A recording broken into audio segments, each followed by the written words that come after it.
दोस्तों, मेरा नाम है रोहित और इस वीडियो में जानेंगे कि आखिर वो कौन से कर्म है जिसे करने से गरुड़ पुराण के अनुसार हमें फिर से मनुष्य जन्म मिलता है।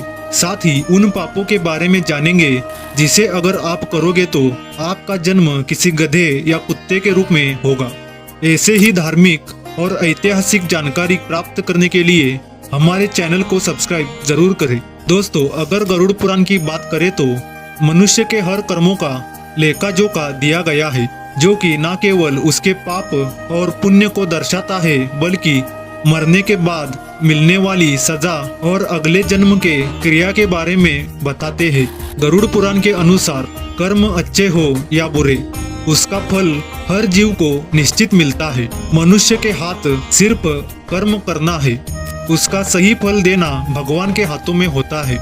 इतना ही नहीं, मनुष्य अगले जन्म में किस रूप में जन्म लेगा ये भी उसकी मृत्यु से पहले तय होता है, और ये तय होता है मनुष्य के किए गए कर्मों के आधार पर। अब जानिए किस कर्म के लिए किस रूप में जन्म मिलेगा।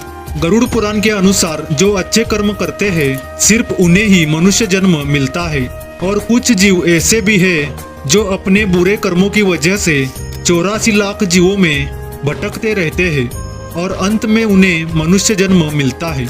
गरुड़ पुराण में वेद व्यास जी ने कहा कि जो भी व्यक्ति पराई स्त्री के साथ संबंध रखता है और हमेशा स्त्री का अवमान करता है उसे भयानक नरक भोगना पड़ता है, जिसके बाद उस व्यक्ति को अलग अलग शरीरों में भटकना पड़ता है। इसमें बताया है कि मनुष्य को हर स्त्री का सम्मान करना चाहिए।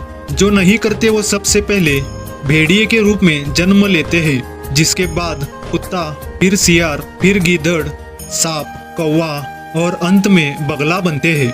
इन सब के बाद जाकर उसे मनुष्य रूप में जन्म मिलता है। इसके साथ ही बड़े भाई पिता समान होते हैं, जिसका हमें हमेशा आदर करना चाहिए, अन्यथा क्रोंच नामक पक्षी के रूप में जन्म लेना पड़ेगा।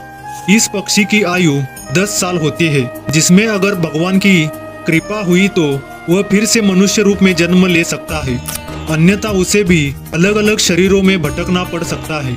इसके आगे लिखा है कि चोरी करना हमेशा से ही गलत काम होता है, जिसे करने वाले इंसान को उसका परिणाम अगले जन्म में भुगतना पड़ता है। इसमें लिखा है कि अगर कोई व्यक्ति सुगंधित चीजों की चोरी करेगा तो उसे अगले जन्म में छछूंदर बनना पड़ेगा।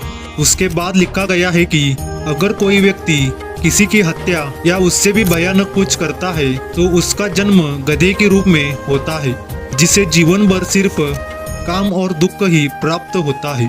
अब जानिए वो कौन से कर्म है जिसे करने पर मनुष्य रूप में जन्म मिल सकता है। गरुड़ पुराण में लिखा है कि 84 लाख रूप में जन्म लेने के बाद ही मनुष्य जन्म मिलता है, लेकिन अगर कोई व्यक्ति दूसरों की हमेशा मदद करे या फिर गरीबों को अन्नदान करे या मुख्य प्राणियों का पालन पोषण करे तो हो सकता है इसके बाद उसे मनुष्य जन्म प्राप्त हो जाए। इसके अलावा ये भी लिखा है कि मनुष्य के अंतिम समय में मनुष्य की आसक्ति जिस चीज की ओर होती है उसका अगला जन्म भी उसी पर निर्भर करता है। अगर कोई व्यक्ति अंतिम समय में किसी स्त्री को याद करके प्राण छोड़ता है तो अगले जन्म में उसका स्त्री बनना हो सकता है। अंतिम समय में ईश्वर का नाम लेने से उसे मुक्ति प्राप्त होती है, इसलिए शास्त्रों के अनुसार मरते समय राम नाम का जाप करना चाहिए। अगर ये जानकारी आपको पसंद आई हो तो वीडियो को एक लाइक जरूर करें, और अगर आप संसार से मुक्ति पाना चाहते हो तो हमारे चैनल को सब्सक्राइब जरूर करें।